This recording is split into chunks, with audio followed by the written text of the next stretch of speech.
Penceramah nyentrik yang dekat dengan kalangan artis, Gus Miftah jadi pusat perhatian. Ini karena video ceramahnya yang mengolok-olok penjual es viral di media sosial. Gara-gara kasus ini, Gus Miftah mendapat teguran dari Sekretaris Kabinet Seskap Teddy Indra Wijaya alias Mayor Teddy.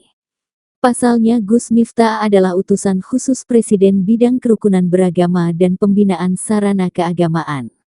Gus Miftah mengaku salaf dan khilaf dengan candaan berlebihan ke penjual es keliling yang ada di lokasi tempatnya ceramah, yaitu acara yang digelar pada tanggal 20 November tahun 2024 oleh pasangan calon Bupati Magelang Sudaryanto Trijaya di lapangan Suparji, Mungkit, Magelang. Miftah mengatakan ia terbiasa bercanda dengan semua orang. Namun, ia sadar harus meminta maaf atas bercandaannya kepada sang penjual es teh. Tak lama setelah itu, Gus Miftah pun langsung menyambangi kediaman penjual teh tersebut dan meminta maaf secara langsung. Dia juga meminta maaf atas kegaduhan kejadian tersebut. Untuk itu saya minta maaf. Ini juga merupakan introspeksi bagi saya untuk lebih berhati-hati berbicara di depan publik dan masyarakat. Saya juga sudah ditegur oleh Bapak Seskap yang hari ini berada dari PAM untuk lebih berhati-hati menyampaikan pendapat dan pidato di depan masyarakat umum. Terima kasih. Assalamualaikum warahmatullahi wabarakatuh.